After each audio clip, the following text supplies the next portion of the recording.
Ladies and gentlemen, welcome to another Behind the Voices with Derek Stephen Prince. Today's guest is none other than the one, the only, Jon Allen. Hello. Hey everybody. Hi, everyone out in internet land. Hello, Prince of voiceover. Sir, I am very excited to have you on the show today. I have been ever since you and I chatted from the last time that you and I unofficially kind of talked, which was when you were helping Paul St. Peter out just prior to him going live on the show. So, for those of you guys that may not be as familiar with this very unique individual that we have on our show today, who has many hats, let me just name a couple of them for you.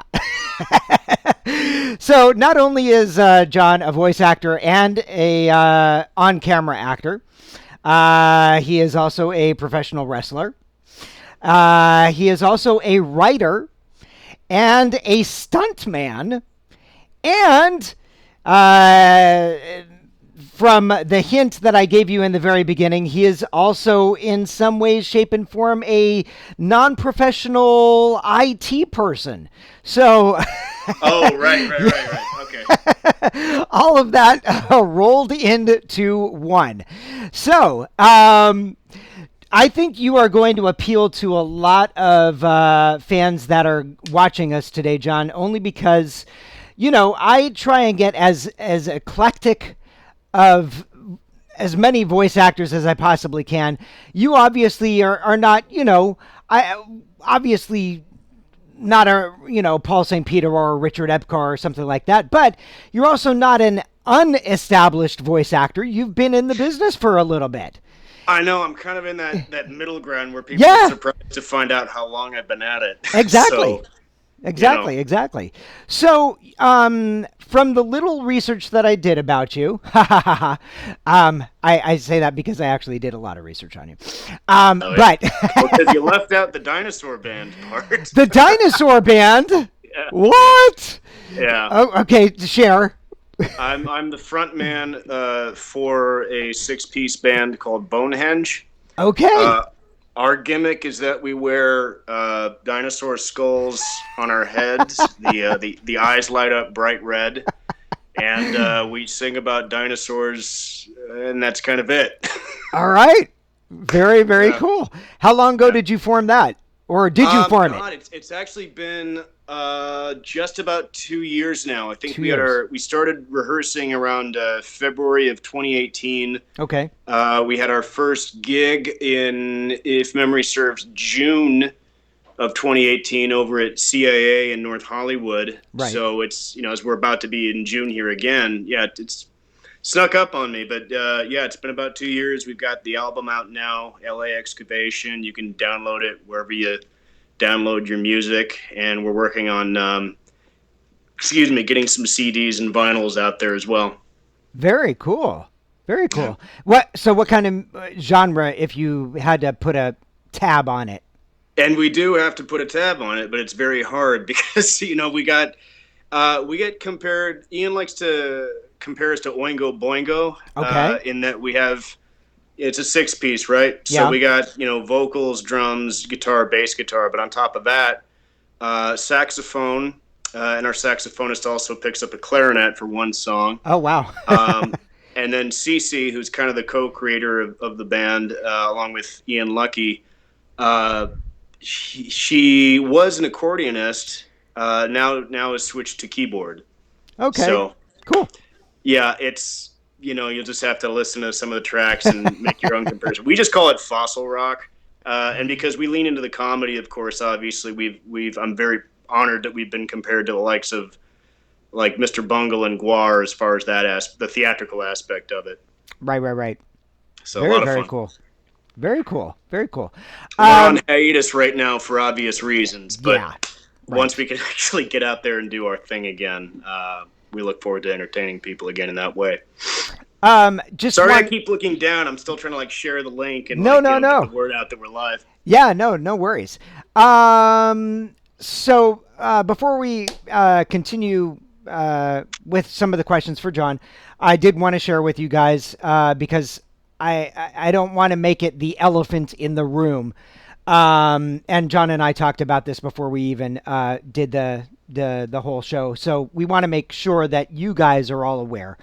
What we are doing here today is in no way, shape, or form to be offensive to anybody who is really passionate about BML. We're not trying to take away from that in any way, shape, or form. But BLM. BLM. But just like anything else out there, like if you guys just need an escape for a couple of hours or an hour or something, where you go out to Redbox and you rent a DVD, or you're just binging, one of your favorite TV shows, or you're just wanting to, just mash buttons and play a video game. We're no different than any of that. We're just trying to give you guys a little bit of a break from everything else that's going on out there. And we felt it was important to still do the show for today so that you guys can kind of have that escape. So I think there's something to be said for catching a breather between rounds to sort of keep the momentum going as well. There's something to be said for that, I think. Absolutely. So just wanted to make sure I kind of put that out there. Also, you guys will probably see this throughout the show. We did inject a little bit of some stuff for you if through the stream you happen to see a disclaimer that streams across and there's a link for it. Please feel free to copy that link down if you're not able to click on it, and that can take you to some videos later on. I'm sorry.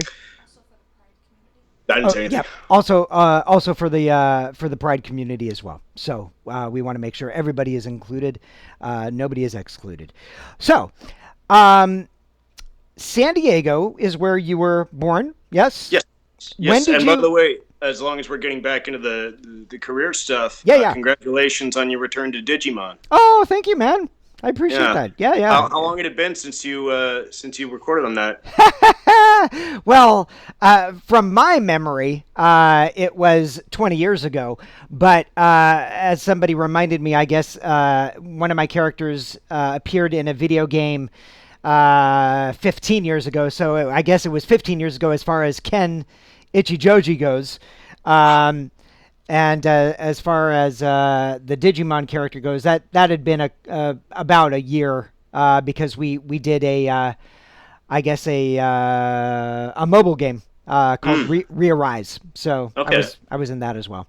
But thank you, man. Appreciate it. No problem. So when did you decide for yourself to make the... And I don't know if Jeff Burns is on the show today, watching or not. But Jeff, if you are, I was thinking of you because John obviously took the leap of faith in coming up to from San Diego to move here to the Hollywood-ish area.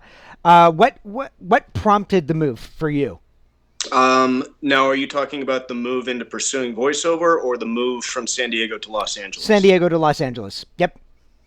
It needed to be done. I'd already been making the trips back and forth for years and years and years and years and years, and it was just like as far back as like 2007 to be studying with the Groundlings and have to drive back and forth like twice a week and stuff like that. It was just kind of getting exhausting. I'd try to make it less exhausting by leaving at like weird hours so that I wouldn't hit the traffic quite as much. But even then, it's just sort of I'd done everything that there was to do in San Diego, and I still maintain quite a relationship with the film community out down there.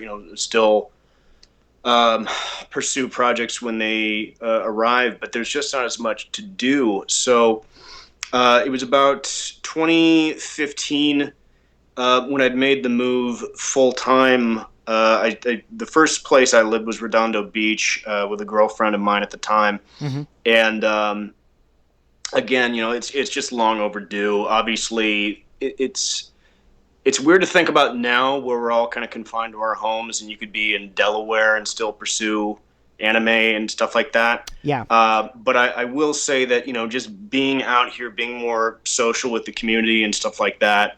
Not that I wasn't seeing people at conventions and stuff when I'd get a booking for that, but it just felt better. I think there's something to be said for, like, if you buy into the law of attraction kind of stuff, Mm-hmm. making that commitment, communicating to the universe or the powers that be that, like, all right, I'm all in. I think that that played a part in sort of a resurgence with the anime and video game stuff for me. Yeah, I'm a very, very firm believer in the philosophy that what you focus on expands. Hmm. Yeah. So, 2015 is when you officially kind of made the move here. And at what point in well, let me kind of backtrack for a second here. Sure. So, in terms of the many hats that you have worn or maybe still wear, what came first for you, career wise? Um, I would say, yeah. Voiceover was the first thing Really? that yeah. As far back as 2001, I was invited out to Funimation by Christopher Sabat, and while I was there, I did a one-off on Dragon Ball Z Oh during wow. the Majin Buu saga. Okay. Blink and you miss it, but I did it, and it was kind of, this was around the time it was like the most Googled thing in the world and all that. Right. And as a fan of the show, I was, just over the moon to be involved in any capacity. So, in a sense, but I didn't make the move out to Dallas Fort Worth full time. Yeah. I, for whatever reason, you could say cold feet, wanting to get some backup college stuff under my belt. It just, for whatever reason, the stars didn't quite align properly for that to be the case. And in some ways, I don't know how my life would have gone had I put all my eggs into that basket. Yeah. Right. There are a lot of people who, kind of got their start out there and now have made the leap to Los Angeles. And, that can be a tricky transition where I think, but it was definitely interesting where, like, going from, like, doing a guest spot on a show like that, which was known all over the world, Right. and then going back and doing, like, kind of the stuff that had been skipped, like theater and independent film and stuff. It kind of felt like falling off a mountain a little bit and then trying to climb back up. Right. Okay. So definitely kind of a weird, like, things felt out of order and stuff like that. Right. But I think, I don't know if sometimes I overtalk. So if No, no, I've no, not at gone all. past your question, please No. let me know. So, okay, so you were a fan of anime before you even recorded a show, correct? Yeah, I was kind of wrapping up high school around the early 2000s. I graduated in 2001, and Okay. that was around the time that the anime boom had kind of started in the U.S. with Pokemon and DBZ and Right. Toonami becoming Toonami, some people forget, used to be like old Thundercats cartoons and stuff like that. Mm-hmm.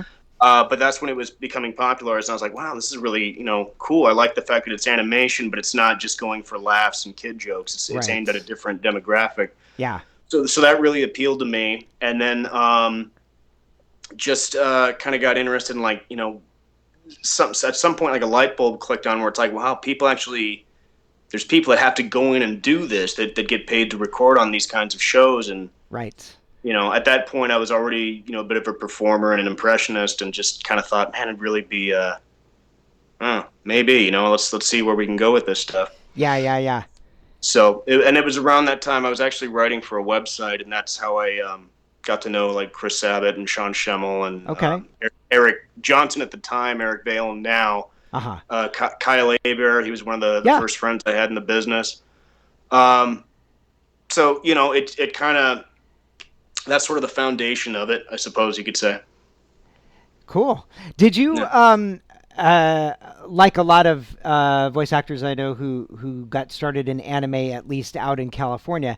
Did you ever go to Anime Expo and do the whole voiceover thing with Bang Zoom where they try out people? Did you do that at all or no? No, I wish I had. I think that would have got the ball rolling on Yeah. the ball rolling on things a lot quicker if I had. Mm, There really wasn't in those days not much in the way of talent scouting kind of things like you see sometimes at cons today. right. If anything, it was kind of discouraged. Like if you'd go to a panel at like say Comic Con International, there's a lot of people that would ask a question under the guise of it being a question, but really they were trying to show off like that they could do a Mickey Mouse impression or something like that to try and get discovered or what have you. Sure. To the point where like a lot of a couple years down the pike, before they'd open up the Q&A, they'd be like, "Hey, no auditioning."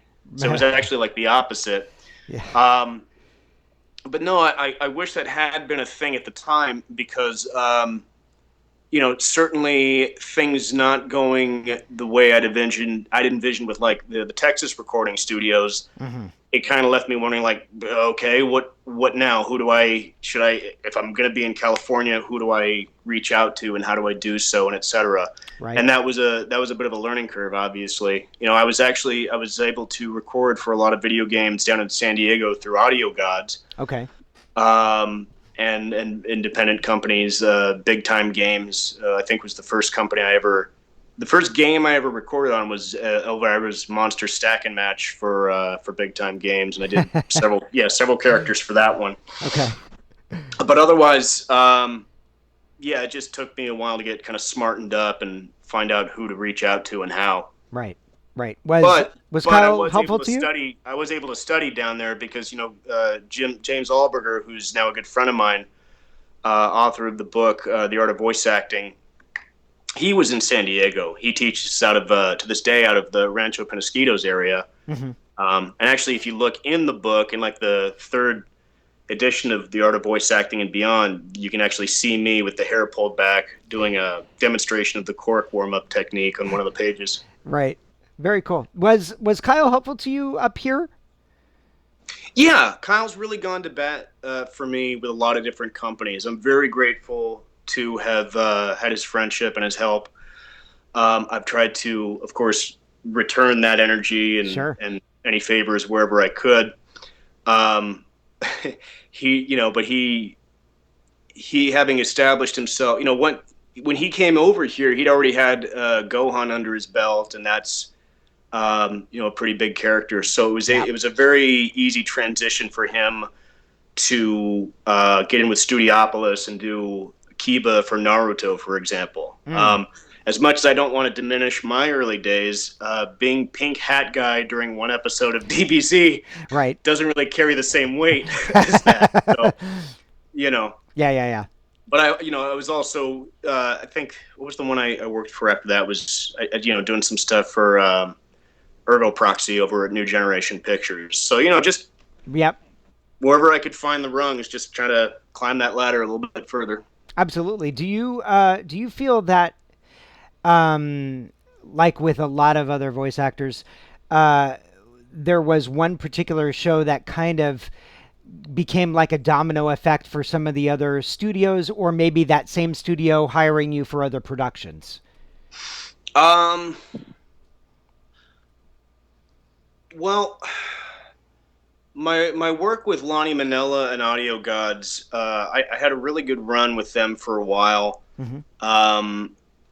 I think as far as having a sense of like, wow, I've made it, I feel legitimate now, probably around when I went in to record for High Velocity Bowling and Pain for the PlayStation Network. Okay. Pain was, I was the main character on it, which is something I hadn't really had the chance to be in a video game yet. I'd been more ancillary and supporting voices. Right. But that one just took off like a rocket. It was the most downloaded title they had on the PlayStation Network around the time of the PlayStation 3 being a thing. Mm-hmm. To the point where they started bringing on celebrity guest voices onto it. What you would do is you would put people in a launcher, launch them out into the city, and you get points for what they hit on the way down, essentially. Kind of like what Angry Birds would become years later. Yeah. We brought on David Hasselhoff, Flavor Flav, Elvira, Andy Dick, George Takei. Wow. Not sound-alikes, but like the actual celebrities themselves. Yeah. That's awesome. Yeah, and me being like the Super Mario of this title, I was like, wow, that's pretty cool. Yeah. So that was a point where it was something I felt like I could kind of hang my hat on, and people knew what it was, and I could not flex over it, but I definitely took a lot of pride in it. Of course. Of course. Well, you Some definitely people have. would actually, some people would give me crap where it's like, Pain's only like the most downloaded title because sometimes they would bundle it with things. It's like, okay, well, what do you consider to be the most downloaded title like on PlayStation 3? High Velocity Bowling. Okay, cool. Well, I'm 3 characters in that as well, so including like the final guy that you would face, Hero. So, Yeah. Very cool. Well, you definitely have some fans on the show today, John. oh, good. One person in particular, Sharka Frank, uh, Hi, Sharka.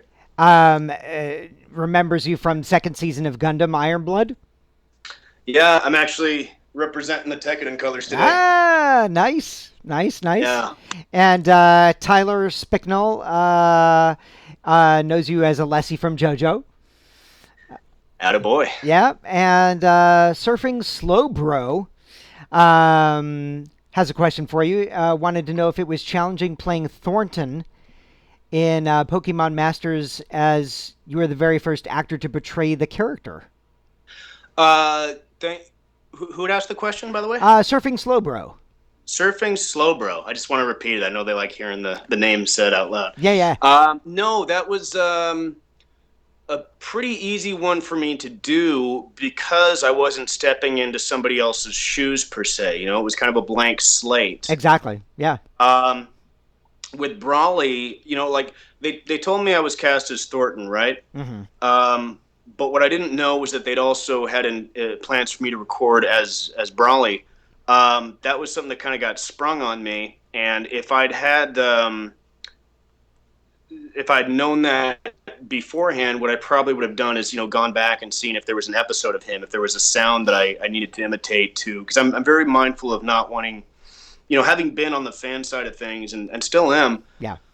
I know how much of a disconnect it can be when a cast changes for an established franchise. In fact, I wrote an article about it back in the old. You remember the Beckett magazines? No. Like for anime, well, I wrote an article for them about the Dragon Ball Z cast changing over the years from Canada to Texas. So I'm I almost dropped like the nobody knows about it more than me. I don't want to say that. So when they asked me, can you? I asked, what do you want for Brawley? And they just said like if you could just do something different from Thornton. And Thornton was up here. So I thought, let's make Brawley he looked like more of a jock rather than a nerd. Let's go deeper. Yeah. I know some people didn't care for that as much. Some people, it's their first time hearing that character in English, so they're fine with it. If I had the chance to do Brawley again, I might meet the two sounds somewhere in the middle. Like I sometimes wish I'd done more of a surfer sound for him. Right. Maybe that would have been a little bit more agreeable to the longtime fans, but anyway, again, I overtalk, so No. I want to be worries. able to answer as many questions as possible. So Yeah. I did notice on IMDb, and I'm hoping that this is correct because, as we all know, sometimes they take a little bit of initiative and put stuff in there that may not have necessarily been we may not have necessarily been involved with, but it appears as though for one of the things that you wrote, which was Cloud Sorcery. yeah, I didn't write it, but what I didn't, I contributed to the dialogue. Okay, What was your so question? you contributed to the dialogue, but you were nominated for that. I was. It did very well. It was a film that we did for the San Diego 48-hour film project during the summer of 2015. Okay. Micah Miner, who was the director on it, he gave me a ton of creative freedom as far as just pretty much almost all of the dialogue in that film is improvised. Oh, wow. Cool. And when you give comedic actors the chance to play, it sometimes you get some stuff that's very organic and therefore resonates.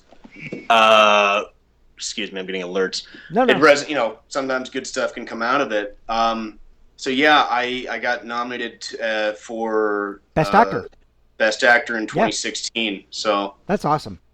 that was pretty. It was a very I was very humbled and honored by that. You know, this was just something that we were just kind of, yeah, I didn't see it coming, but Yeah. I was very grateful for that. What about the MBL? Your involvement in that, was that as a writing gig? Similar deal. Similar Similar deal. deal. Okay. Where the next year we were trying to recreate some of the crowd sorcery magic, Hmm. and it got laughs, but it didn't quite get the accolades that crowd sorcery had gotten. I still like it. You know, I still use clips from both of those films on my Actors Access. You know, as far as showing different looks and different kind of characters I can play. Um, and they're both, if you search around enough, you can actually stream both of them for free online now, I believe. Cool. Is it true? Surfing Slow Bro had another comment that they mentioned, wondering.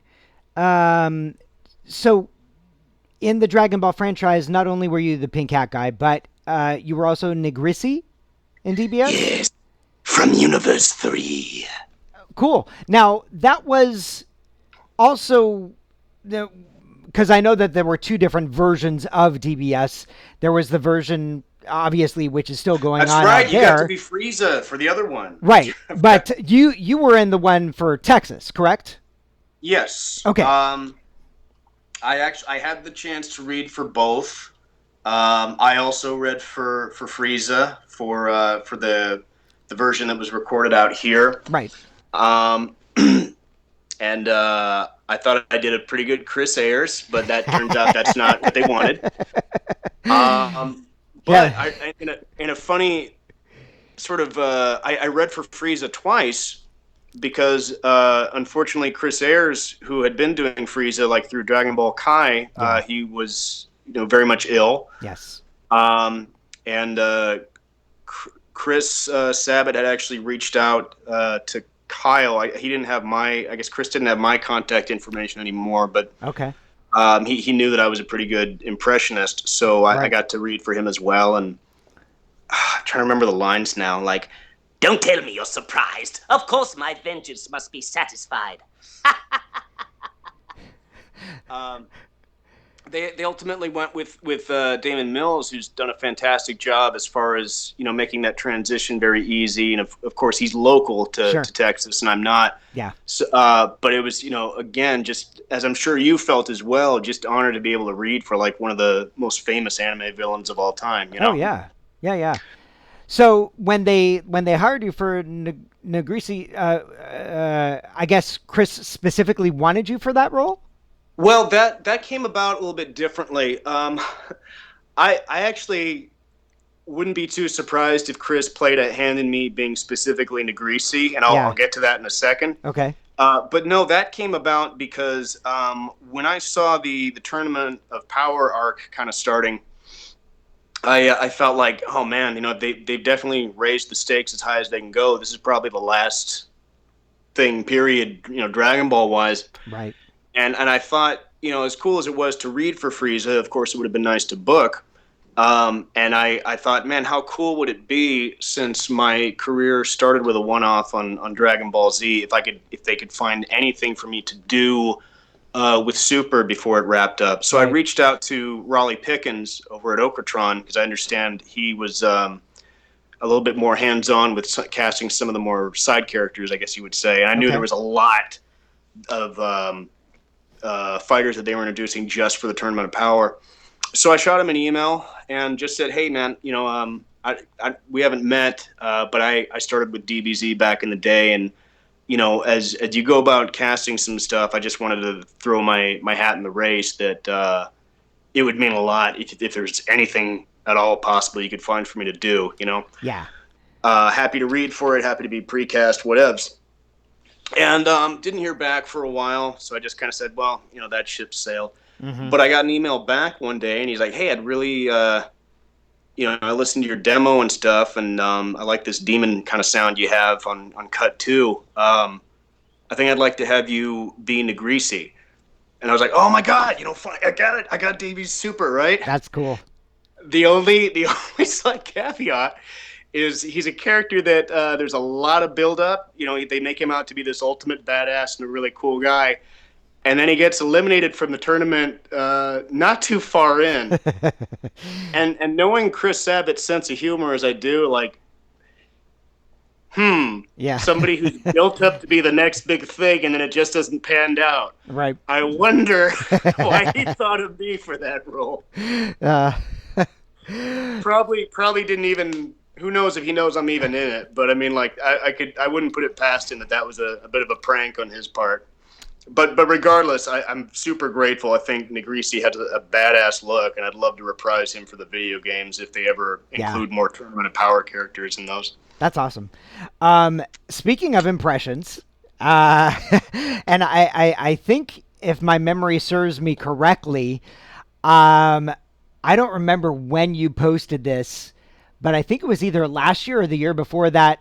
For one of your wrestling gigs, you actually you did a impersonation of Trump.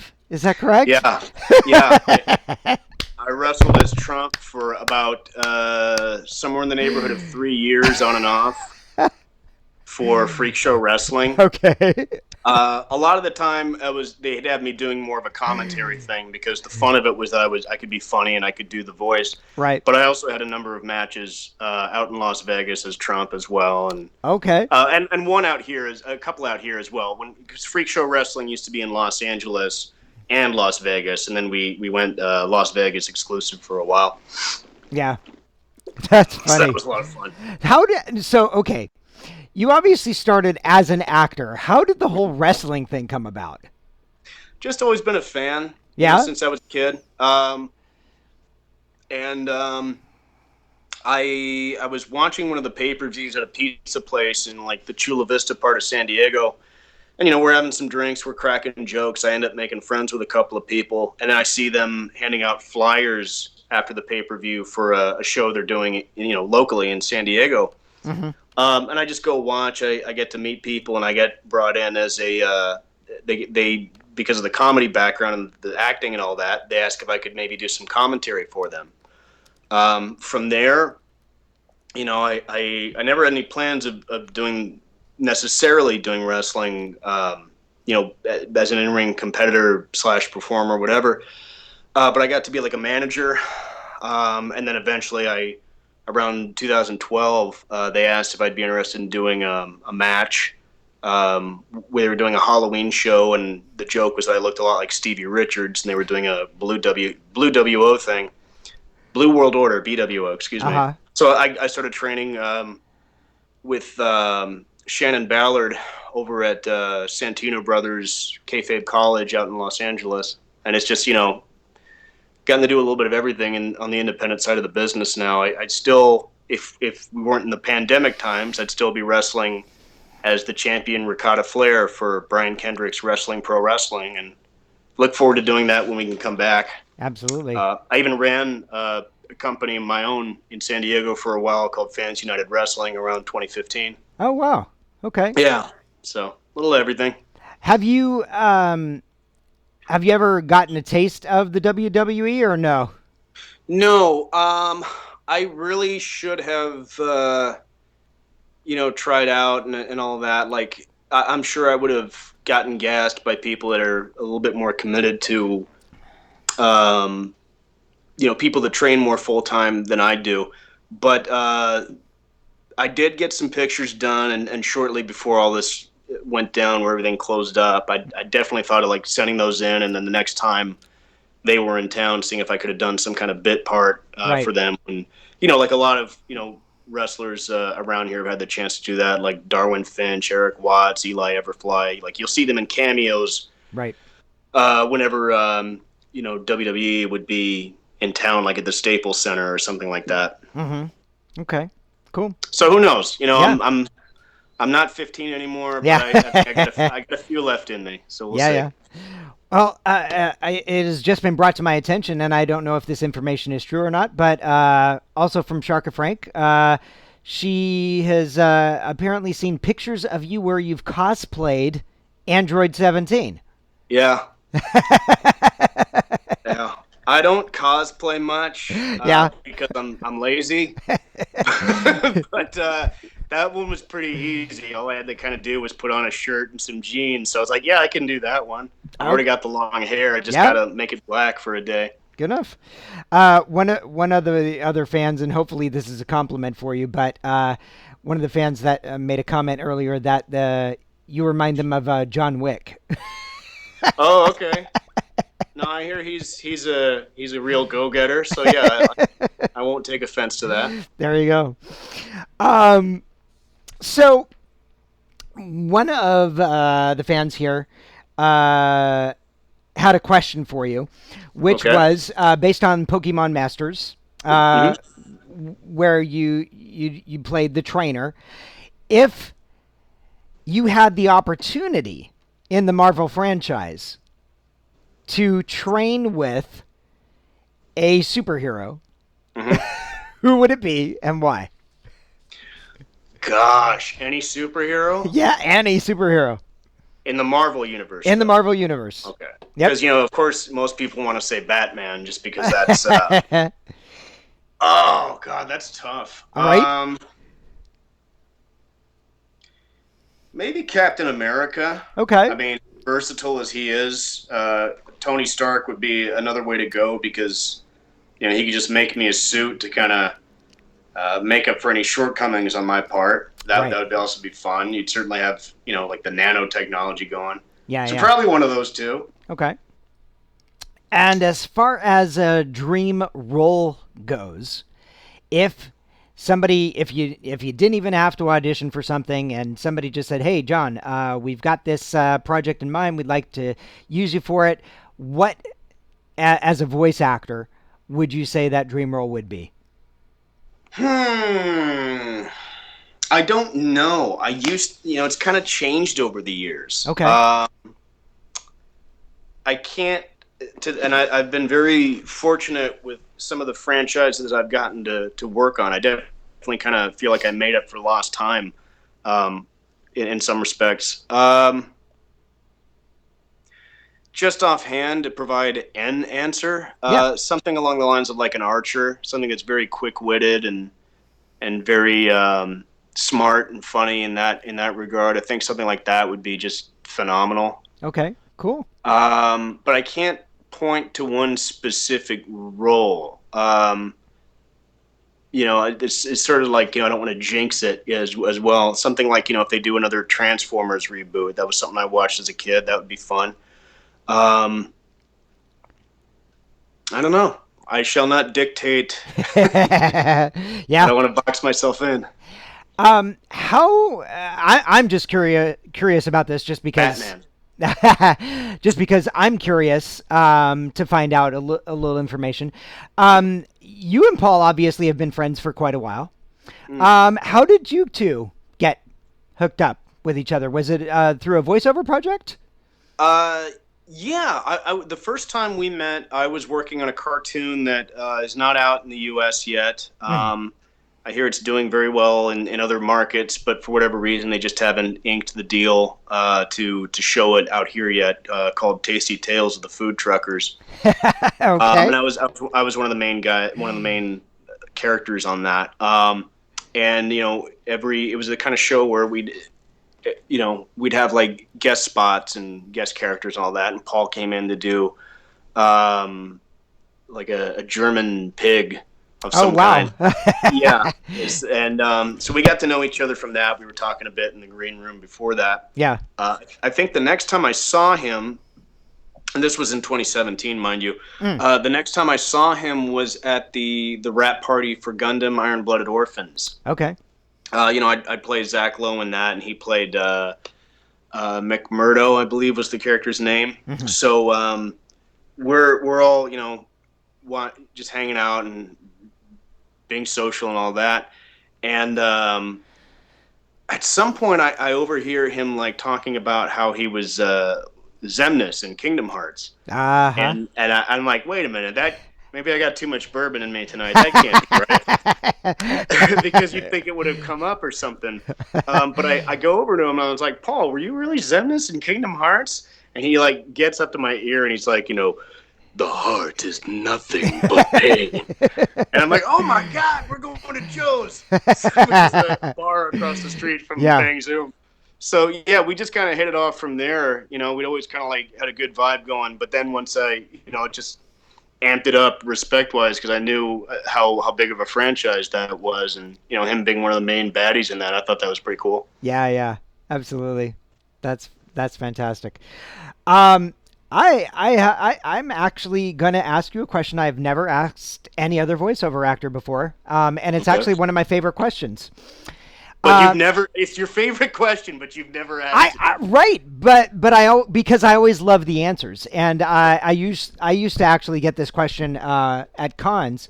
So my question for you, Jon, is if you could actually be a superhero, what special power would you have, and why?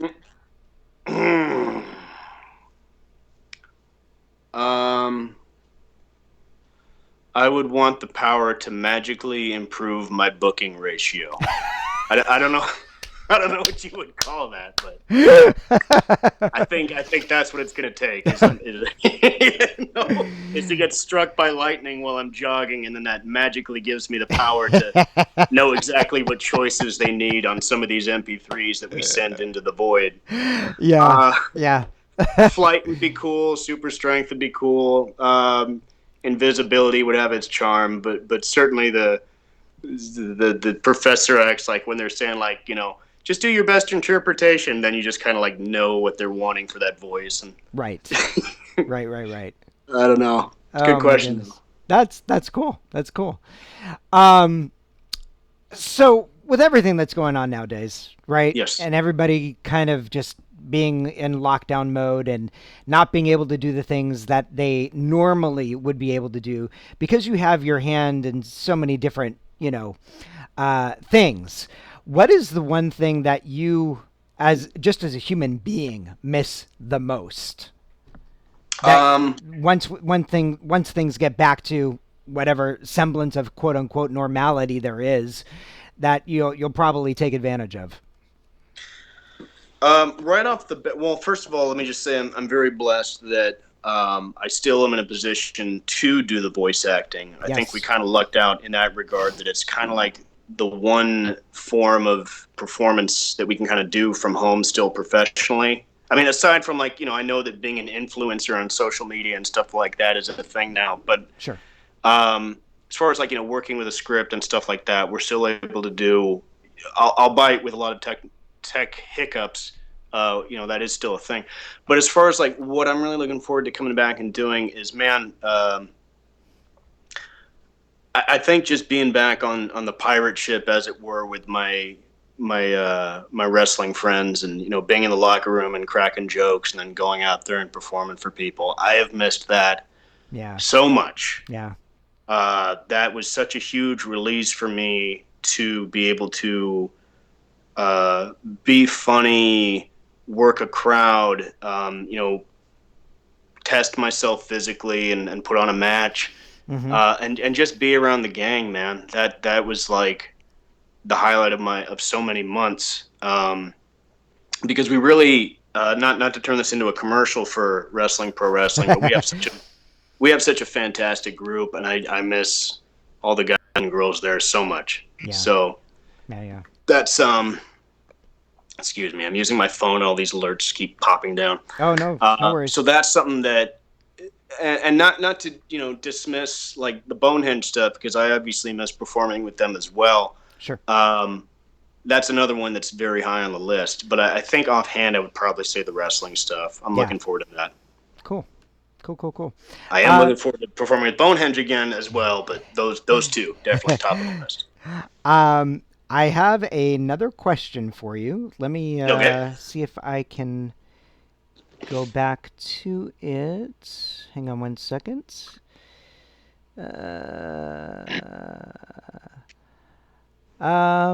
So this is from Nick. Okay.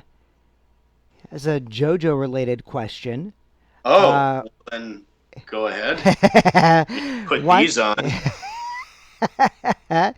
Wants to know if you are a fan of the show, and if you think it was a missed opportunity that Alessi didn't fight Joseph and turn him into young Joseph for the ultimate fan service. I get that one a lot. In fact, there was a cast party for another project where I was talking with Richard Epgar, who plays Joseph Joestar, and I was like, man, I tell you, I get more questions about your character than mine, where they wish that that Alessi had turned him into his young self again. He's like, why would anybody want to see that? I'm like, I don't know.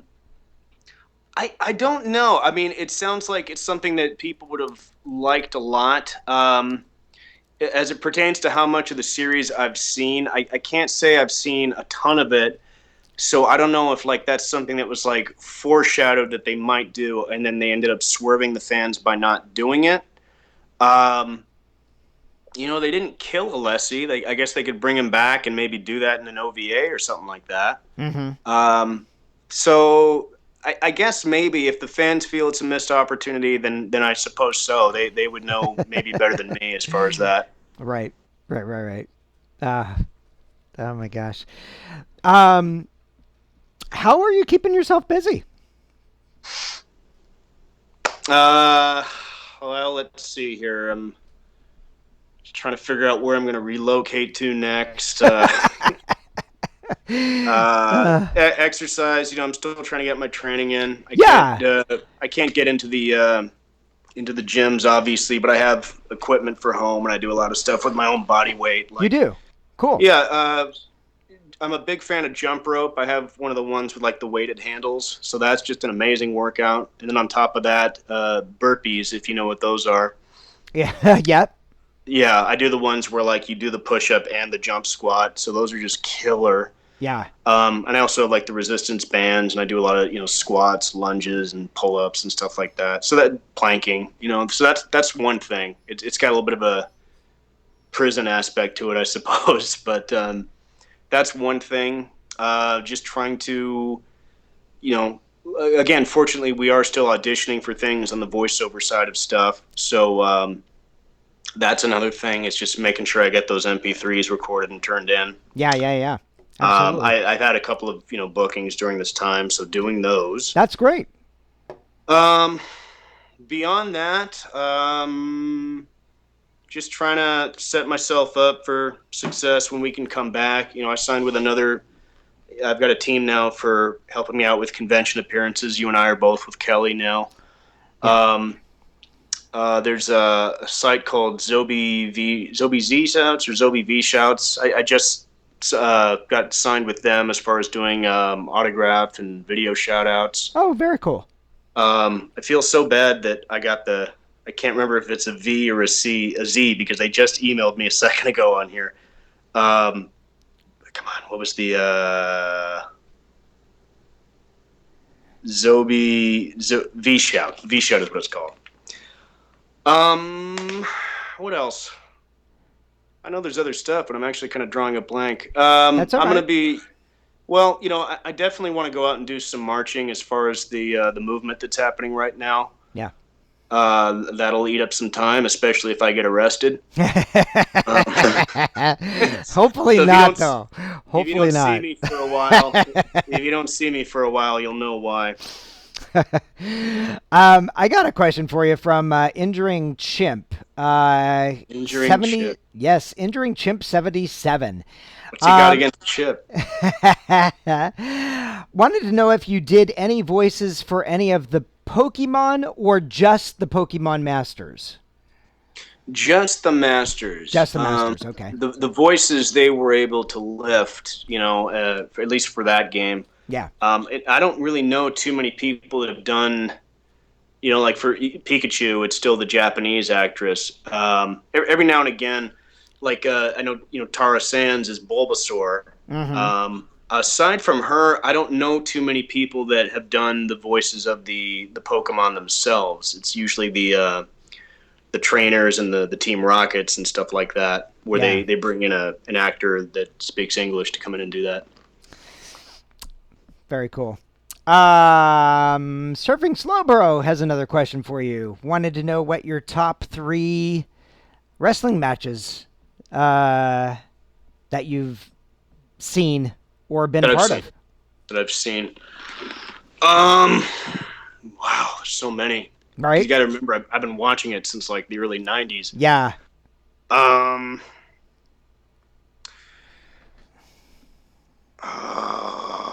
That is a tough one, and I don't want to like hem and haw for a lot of stuff with Rob Van Dam. I've enjoyed a lot of stuff with Big Van Vader. I've enjoyed,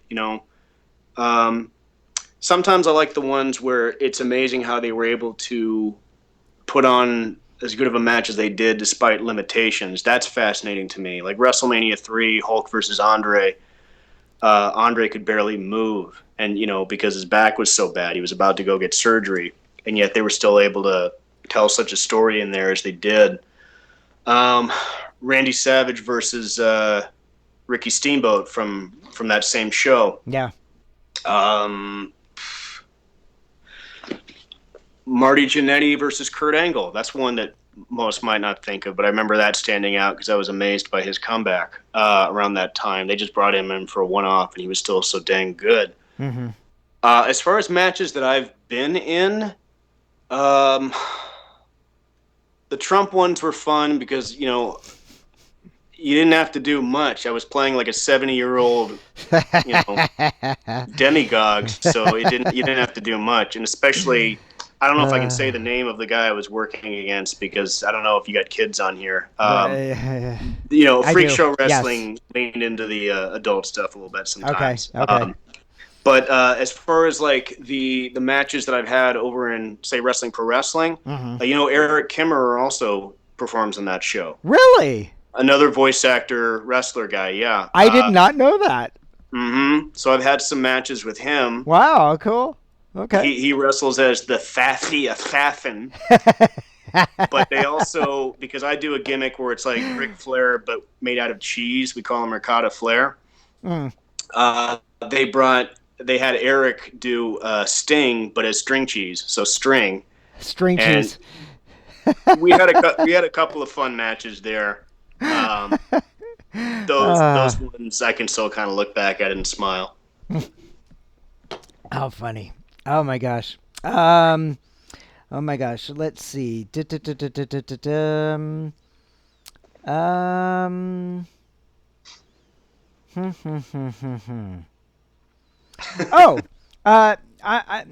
You can answer this if you'd like, but there is one person who just came in and was asking a question. Jamie Chris VA is moving to Los Angeles at the end of the year, wants to know if the first step should be in getting an agent. You can add on to this if you'd like. Jamie, I'm going to give you some advice only because being a child actor since the age of 8 and now 41 years later, or 42 years later, here we are. But wow. I would say, depending on what it is that you want to get involved in, like if it's specifically voiceover work or if it's on camera work, or, it really depends on what you want to do. It can depend on how to best answer the question. If your goal is to be a voice actor, and that's why you want to move to Los Angeles, my first couple of questions to you would be, number one, have you already had training as an actor, not as a voice actor, as an actor first and foremost? Because what you have to understand, and I think this is probably going to be the way things are, quote unquote, going to be normal for quite some time, is that we as voice actors who have been actors first and foremost and then got into the voiceover world, and you're now also competing with a bunch of other quote unquote celebrities who are out there who have their own makeshift studio that they've now created. Not only are you competing against people here in Los Angeles, but anywhere from around the entire globe, because they're not making where you are as much of a priority as it used to be, which makes the competition that much greater in terms of what you're doing. So I would say, depending on what your training is, first and foremost, like if you know that you've already been told by professionals that, yes, you are really good, you need to move out to Los Angeles because there's more opportunities for you out there, then I would say, great. But I wouldn't necessarily say get an agent first, because if you don't have any demos, like if you don't have an animation demo, if you don't have a commercial demo, if you don't have a game demo, depending on what you're getting into, and that is the main focus of what your career is going to be. I might have lost you. There you go. Then I would strongly suggest focusing on that first before you even try and go after an agent, because an agent's not even going to hear you as a voice actor unless you have that tool of the trade to begin with. That's your business card as a voice actor. Would you agree, John? Definitely. I mean, yeah, to your point, you can't get signed by an agent really until you have a demo. Yeah. And I would think that anybody that is willing to bring you on without you knowing what your brand is and how you can sell yourself might be someone to be cautious of. I would say. Yeah.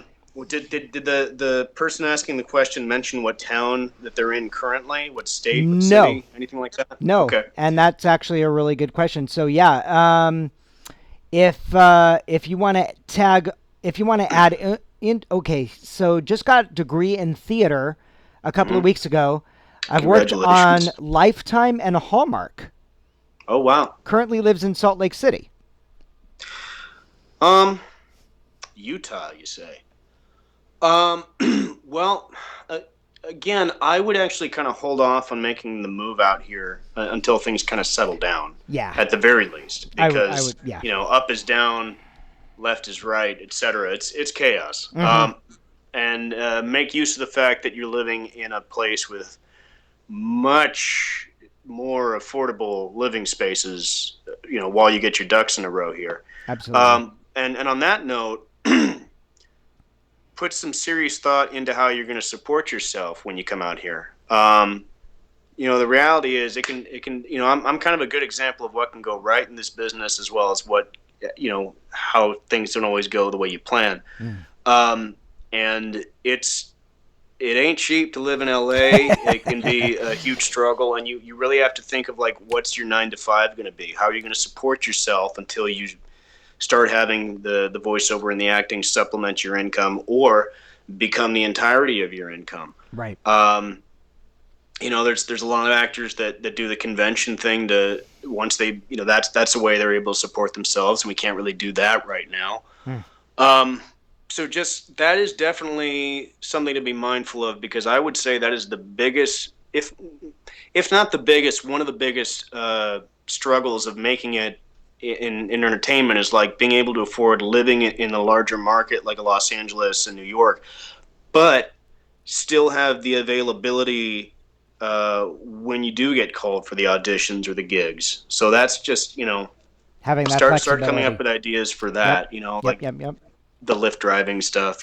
Right. And I'm assuming the reason why you also do the wrestling is because you are supporting yourself, or at least you were before all this happened. Well, yeah, I mean, that's part of it. I really do that more for the love of the game, as it were, as a fun thing. And yeah, there's the chance of WPW getting picked up by a network. We've had people from Cartoon Network come out and see our shows and stuff like that. But at the time being, like, it's not the bread and butter behind the voiceover. I'll tell you that much. Sure. But it's something I definitely stay in shape for and keep training for and keep availability for, because I just love working for Brian as much as I do. Yeah. Very, very cool, dude. Thanks. I think that we have gotten pretty much everybody's questions, and if I haven't, then I apologize. If I've looked over any comments that you guys had. But kind of as a wrap-up, John, why don't you tell everybody, because I know that there was one request, and the only reason why I'm not honoring that request as far as John actually doing something is because I want to make sure, since we are all actors, We are all trying to find work any way that we can.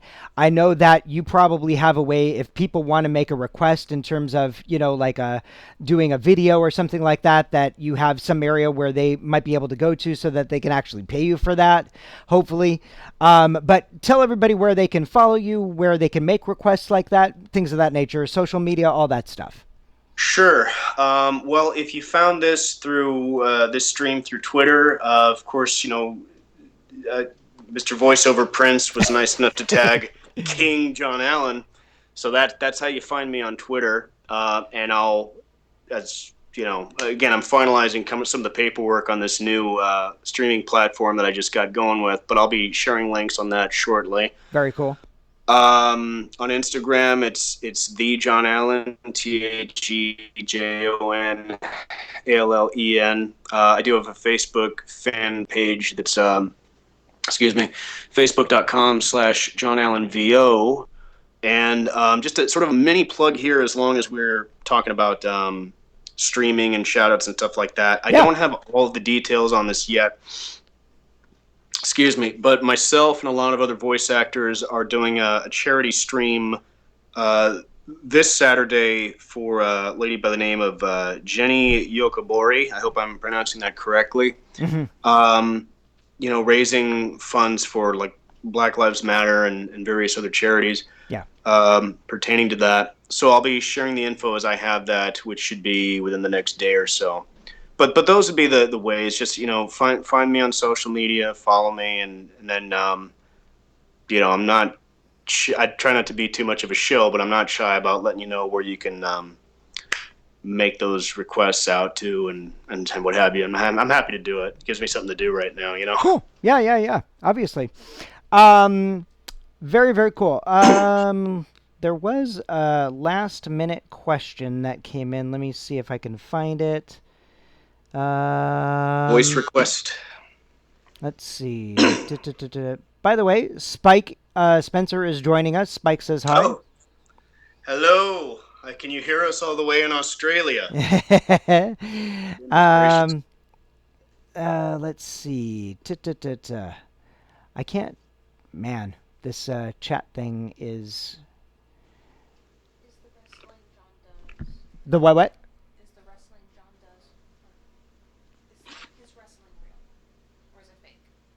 Oh, somebody wanted to know if your wrestling is real or if it's fake. It's as absolutely real as anything else in pro wrestling. Very good answer. And which is to say, I've gotten beat up pretty bad. Yeah. And again, for the love of the game. Yeah, absolutely. Cool. John, stick around as I'm wrapping things up. I had a couple of last minute questions that I wanted to ask you personally. No problem. But for everybody else, as we all know, we're having a little bit of a not normal week this week as far as the shows that I normally do goes. So this is actually the last show for the week. We will be returning next week with Chill Talk and Taco Tuesday, where we'll talk about all the stuff that's currently going on in our world, in the universe, in the States, whatever the case might be. And I will definitely be posting on Monday the next voice actor that we will be having for Behind the Voices next Wednesday. But until then, please, please, please be good humans. Keep your feet on the ground, but reach for the stars. Thank you, guys.